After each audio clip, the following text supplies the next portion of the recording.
একটা ঐতিহাসিক নসিহত দিয়ে আজকের এই ভিডিওটা শুরু করছি। নসিহতের প্রথম জিনিসটা হচ্ছে সক্রেটিসকে নিশ্চয়ই সবাই চিনেন, তাই না? তো ওনার একজন শিষ্য ছিল, খুবই ডান পিঠে টাইপের।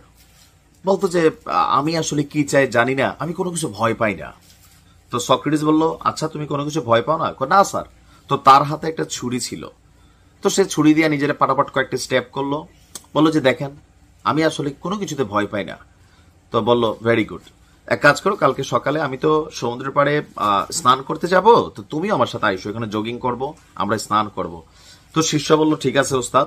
পরের দিন সকালবেলা সেই শিষ্য আর সক্রেটিস সমুদ্রের পাড়ে দৌড়াচ্ছে।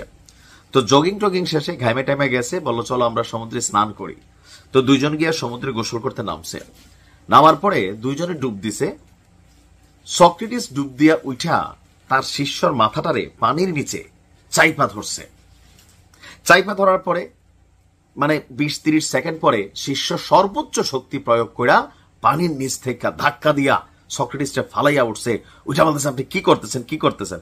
এতক্ষণ তুমি কি ভাবতেছিলা? আমি ভাবতেছিলাম আমি মইরা যাবো। ভয় পাইছো? জি স্যার। তো বলছে যে ভয় সবাই পায়, তবে ডিপেন্ড করে পরিমাণের উপর, যে কতটুকু ভয় দেখাইলে ভয় পাবে। মুখে মুখে অনেক কিছুই বলে পশ্চিমারা, হ্যাঁ আমরা জানি তারা অনেকটা শক্তিশালী, কিন্তু তারা কি ভয় পায় না? অবশ্যই ভয় পায়। তারা ভয় পায় যে মধ্যপ্রাচ্যের এই শক্তি ইরান, এই বীরের জাতি একসময় মধ্যপ্রাচ্যকে শাসন করবে। ভবিষ্যৎবাণী অনুযায়ী আপনি জানেন যে 2025-এর পর থেকে একটা নতুন শক্তির উদ্ভব হবে এই মধ্যপ্রাচ্যে, যারা একসময় ইউরোপকে আবার শাসনের দিকে যাবে।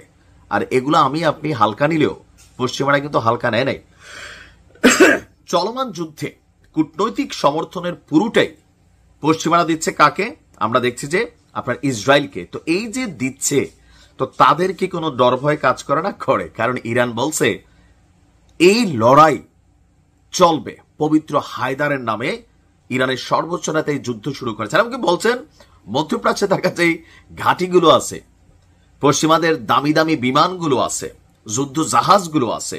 ইরানের যে প্রক্সি যোদ্ধারা, তারা কিন্তু মাঠে নামবে এবং তারা যে কোনো সময় অভিযান চালাবে।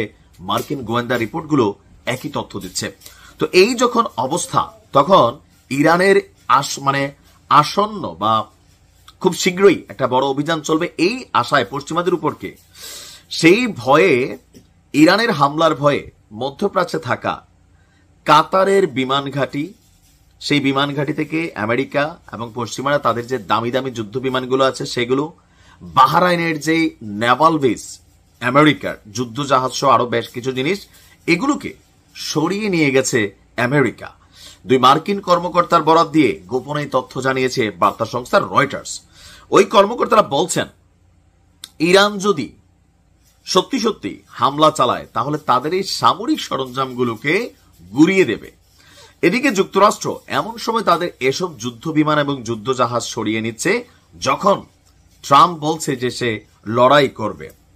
যুদ্ধ বিমান সরানোর পাশাপাশি কাতারস্থ যুক্তরাষ্ট্রের দূতাবাসে তাদের কর্মীদেরও আল উদাইদ বিমান ঘাঁটিতে যাওয়ার ক্ষেত্রে নিষেধাজ্ঞা জারি করেছে। এছাড়া আরব রাষ্ট্রে থাকা মার্কিন যেই দূতাবাসগুলো আছে সেগুলোর নিরাপত্তার জন্য আরব সরকারগুলোর কাছে বিশেষ প্রটোকল দাবি করেছে। মধ্যপ্রাচ্যের যুক্তরাষ্ট্রের যত ঘাঁটি আছে এর মধ্যে সবচেয়ে বড় ঘাঁটি হচ্ছে আল উদাইদ।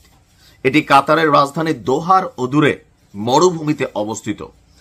যেসব যুদ্ধ বিমান শক্ত শেল্টারের মধ্যে নেই সেগুলো আল উদাইদ ঘাঁটি থেকে সরিয়ে নেওয়া হয়েছে। এমনকি আরো যে মধ্যপ্রাচ্যে আমেরিকার ঘাঁটিগুলো আছে বা পশ্চিমাদের বিভিন্ন ঘাঁটিগুলো আছে, সেখান থেকে বিভিন্ন দেশ তাদের যুদ্ধ বিমানগুলোকে সরিয়ে নিচ্ছে।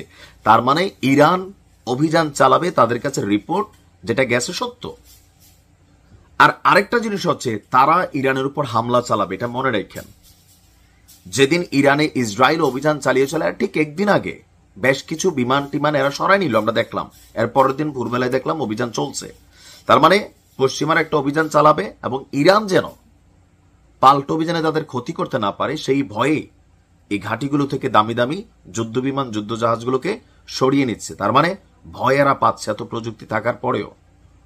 এটা জরুরি পাওয়া। ভালো থাকুন।